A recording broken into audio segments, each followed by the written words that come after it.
where is your phone right now?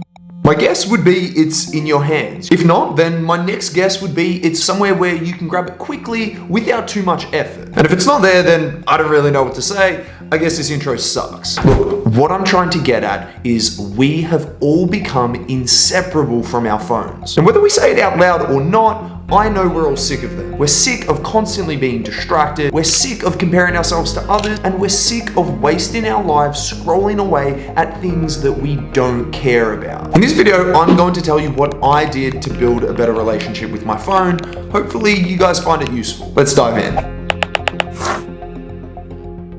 The first thing I did to reduce the amount of time I spend on my phone was I analyzed my usage. And what I discovered was I was an absolute slave to my iPhone. I used it when I woke up, on the drive to school, on the drive home from school, on the way to soccer training, in bed, in the bathroom, and pretty much everywhere in between. Now, after I assessed when I used it, I had a look at what I used it for. Like most people, the outrage machine that is social media was my drug of choice. I'd spend a lot of my free time doom scrolling Facebook and the like, just to make sure that I was keeping up with everything that was going on. I wanted to know what my friends were doing, and for some reason, I wanted to know what other people who weren't my friends were doing. I also spent a lot of time on YouTube, Snapchat, messaging friends, and of course, surfing the internet. Now, after the when and the what came the hardest question.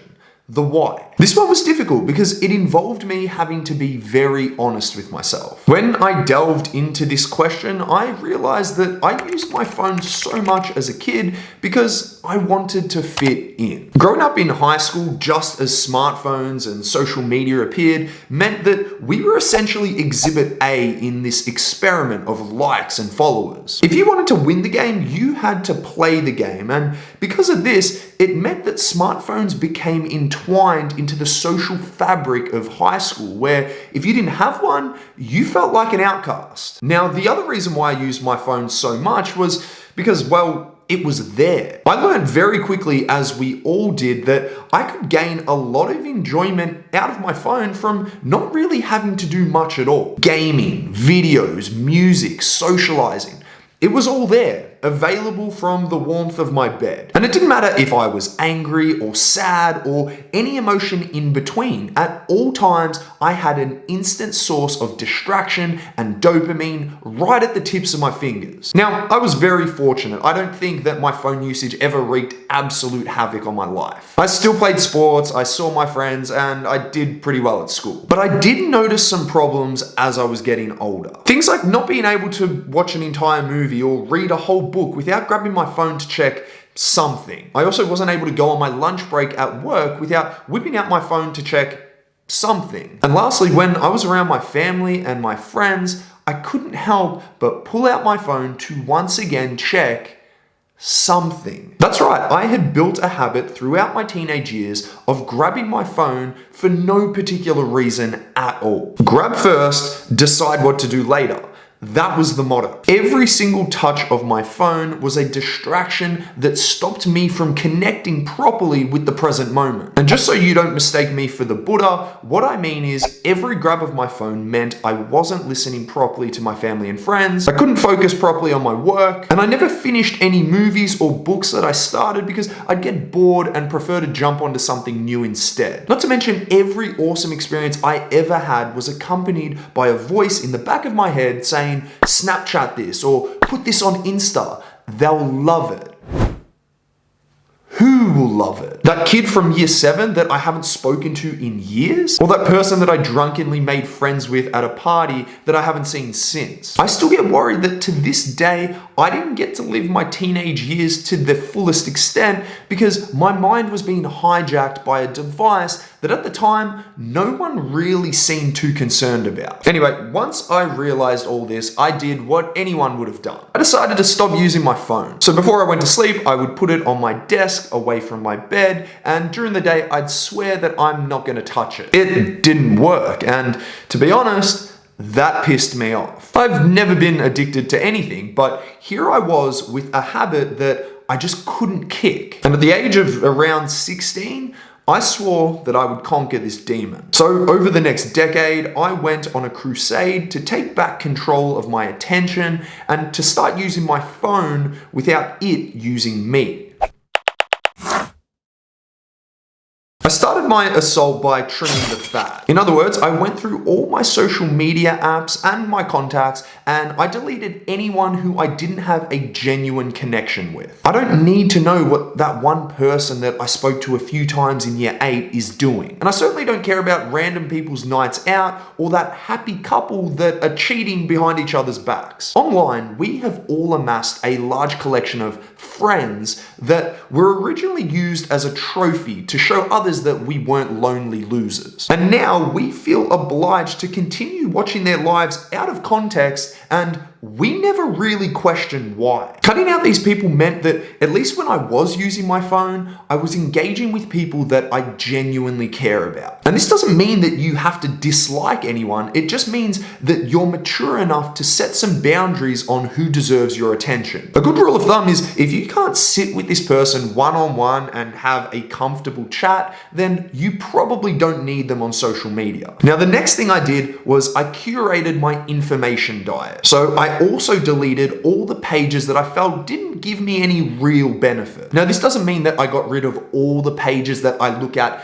just for enjoyment, but I did minimize them. I still follow UFC and Cristiano Ronaldo, but I don't follow every single celebrity, meme page, or sports team that I've come to enjoy. You simply can't take in all that information and still remain sane. So you have to make a decision of who and what to cut. The next step was putting timers on all the apps that I used, and this created stopping cues if I ever did get caught in the trap of scrolling away. The last thing I did, which is where I'm at now, is I deleted all the apps altogether. Now, if I ever do need to use social media for anything in particular, I have to get my laptop out, sit at a desktop, or re-download the apps. And what's interesting is I never really feel the need to. The way things are now, it's actually more difficult for me to get out my phone and download Facebook or Instagram than it is for me to read a book or exercise or call a friend. And what I've noticed is I've regained my enjoyment of doing those other things. I have never, in my life, once, ever finished scrolling on my phone and thought, damn, that was a great 2 hours spent. I'm so happy that I did that. Now, I regularly finish a few chapters of a book, finish a TV show, or get off the phone with a friend, and I feel genuinely happy. Now, don't get me wrong, I still use my phone. It's an amazing piece of technology, and it can be used for 1,000,001 good things. The reality is that you, me, and everyone else are always going to have our phones on us. And what that means is that to completely slay this dragon, we need more than just friction. This is where building good habits comes in. To break the chains of smartphone addiction, you have to break bad habits, and you have to form new, good ones. You can delete all the apps, but there are underlying forces at play that will drag you back to Instagram thirst traps and TikTok trends. You see, it's very easy to delete Instagram or TikTok, but then replace that time with YouTube, Netflix, or gaming. That's because the reason you use your phone so much has less to do with the specific apps and more to do with how you've trained your brain. So to get in full control of your phone, you have to build habits that improve your focus, attention, and reduce your need to seek novelty. Now, I'm not saying you should remain a virgin, move to the Himalayas, and become a monk, but you need to learn to be comfortable without constant stimulation. Here are some small things that I did that are probably not what you'd expect to hear, but I think they made a huge difference over time. The first is I started driving to work without listening to Spotify or the radio. I would occasionally spend my commute, which depending on my job at the time could have been anywhere from 15 to 50 minutes, in complete silence. The goal here was to break free of this trap of feeling like I needed to be distracted. When I did listen to music or podcasts, there were a few changes that I made too. Now, you know when you're at a club and you're dancing with your friends and the music's good, But then your song comes on. You all look around at each other and all your friends are like, it's about to happen. That feeling is a completely different level of excitement and joy. Now, the reason I point this out is because every time I would listen to Spotify in my car, I would listen to my liked songs, and it would feel like that feeling every time. Over time though, what I found was that I started skipping through a lot of these liked songs because I only wanted to listen to my most favorite of favorite songs. I got so used to this that many of the songs that I genuinely did love just didn't really give me that much joy to listen to anymore. My smartphone made it too easy for me to listen to phenomenal music every single time, and to skip to something else the millisecond I felt bored. And what I realized was this mirrored the exact way that I watched movies, read books, and used my phone. I was training my brain to only enjoy the best of the best. And when you do that constantly, anything under that just feels boring. To combat this, I started listening to albums. By building the habit of listening to a project in its entirety, I taught myself to sit through things that weren't necessarily the pinnacle of excitement. I could just sit through and listen, even to songs that I did find boring. And when a song I actually loved came on, it sounded a million times better than if I could have just skipped to it whenever I wanted. As you can imagine, this habit and the feelings that came with it carried over into other aspects of my life. I started finishing books that I sometimes found boring. I watched full movies that had very slow starts without having to change to something new or to grab my phone in between to distract myself. And now it doesn't matter. As a general rule, if I start something, I will finish it. No swapping to the next thing unless it's an absolute train wreck. And even then, you have to be honest with yourself if you're just taking the easy road. Another thing I did was I rebuilt the habit of repeating things. Do you remember as a kid going to the video store and picking one or two DVDs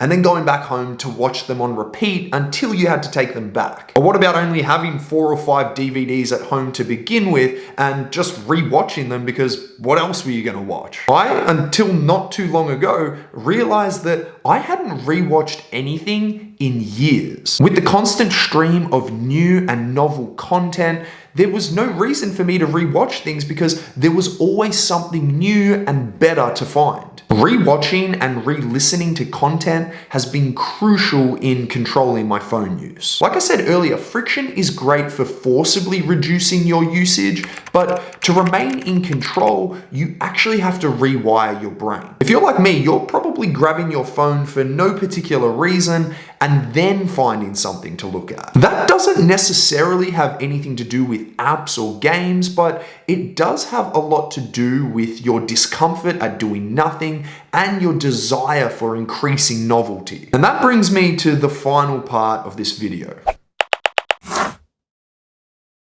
I started examining my phone usage when I was 16.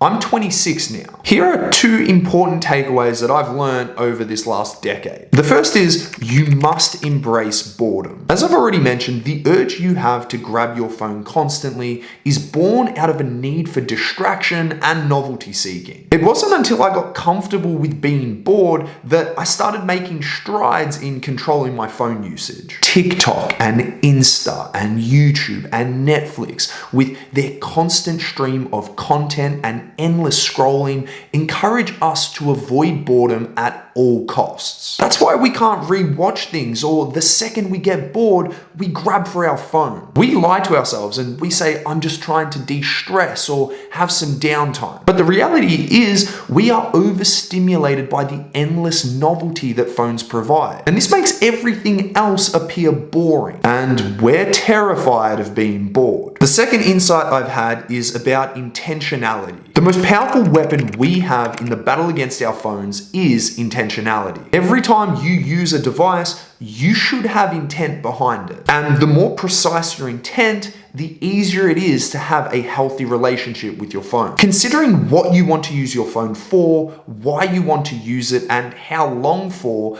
are crucial questions that you must ask before opening your phone. Remember, there are millions of options on that device that are all fighting for your attention, and if you don't cut through that noise, you're likely to be plucked around like a puppet on a string. Mindlessness is the killer, and intentionality is the savior. Now, you might be thinking, this is ridiculous, and don't worry, I get it. Having intent and asking yourself these questions every time you want to open your phone is tough and it's annoying. But when you think about it, why wouldn't it be? We're talking about a magic device that gives you instant access to infinite amounts of curiosity, novelty, and distraction. Why would that be something that's easy to use? The truth is, you either make a decision to get more intentional with your use, or you risk wasting valuable moments of your life that you can't get back. And it may seem like all of this is an exaggeration, but the stats show something different. Global average screen time is absolutely ridiculous, and